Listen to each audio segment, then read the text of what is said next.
You know, some documents, they're more than just paper and ink. They're kind of like ghosts. Ghosts that just refuse to be exorcised, clinging to the present and shaping the future in some pretty profound ways. Today, we're going to look at one of Pakistan's most persistent ghosts, a secret report that is still rattling chains 50 years after it was written. And believe me, this isn't just some dusty old piece of history. We're talking about a document from the early 1970s that has become a major political flashpoint today. You have major figures like former Prime Minister Imran Khan pointing to this report and telling people, you want to understand our problems? Read this. They say it holds the key to the super tense relationship between Pakistan's civilian leaders and its very powerful military. So that's the big question, right? Why on earth is a top-secret report about a war that was lost 50 years ago being used as a political weapon now? Well, to answer that, we have to go back to one of the most painful moments in the country's entire history. To really get what this report is all about, we have to rewind. We've got to understand the absolute disaster that made it necessary in the first place. So let's head back to 1971. And man, things just fell apart so fast. In late 1970, an election happens. The Awami League, a Bengali nationalist party, wins a huge majority. But here's the thing.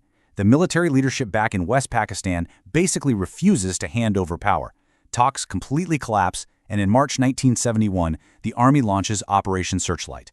It's a brutal, violent crackdown in East Pakistan that sparks a full-blown civil war. By December, India gets involved and it's all over. A staggering 93,000 Pakistani soldiers surrender. The country is literally split in two, and the new nation of Bangladesh is born.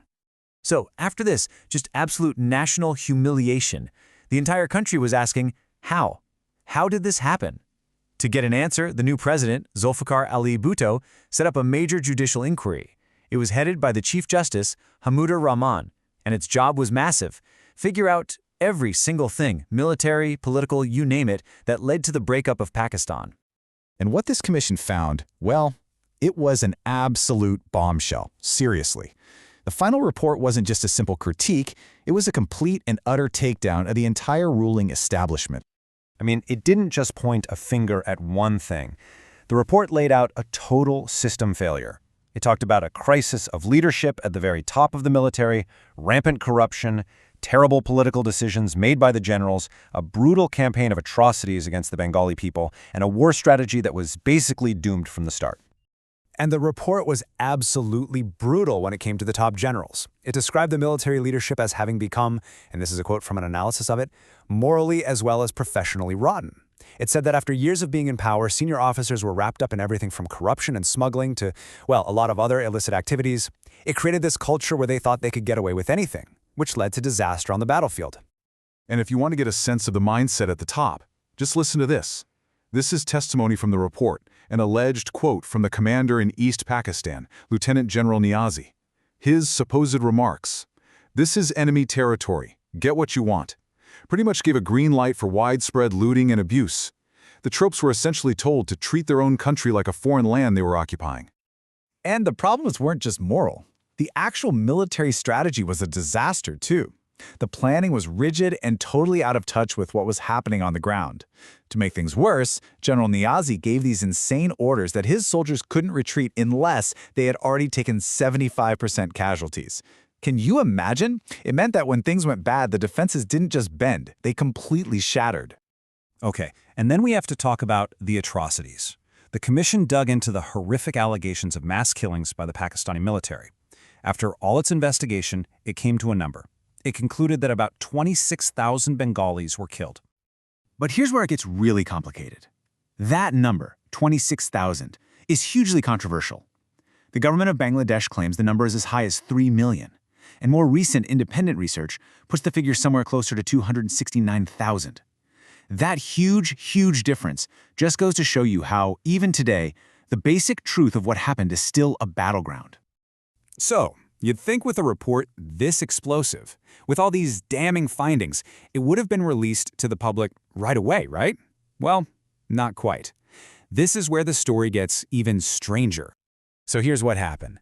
In 1974, the report is finished and given to Prime Minister Bhutto. But nothing. It's never released.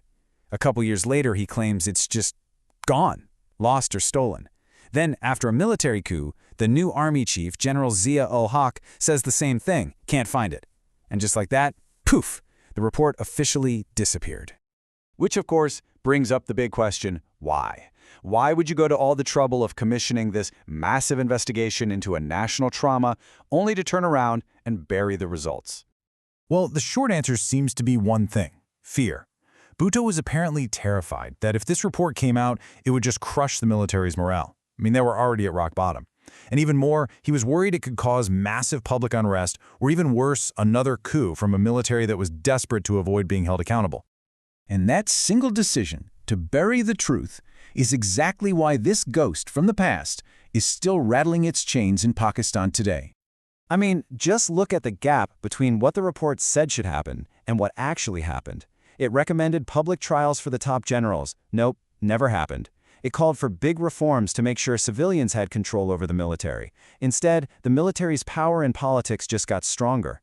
It demanded accountability for the atrocities, but what happened was an official story that blamed everyone except the military.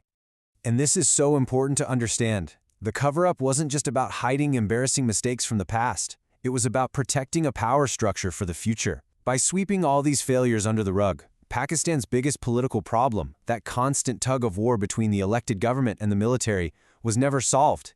It was just kicked down the road for the next generation. And that's what brings us full circle, right back to today. The reason people are talking about the Hamoodur Rahman report now is because those exact same issues from 50 years ago, who's really in charge, accountability, the truth, are still the biggest fights in Pakistani politics. It's a ghost that can't rest, because its job was never finished. It really leaves you with a final, pretty heavy question to chew on, doesn't it? The story of this report shows that when you bury a difficult truth, it doesn't die. It just festers and turns into a weapon for the next generation. And it really makes you wonder, can any nation build a truly stable future if its own past is still a war zone?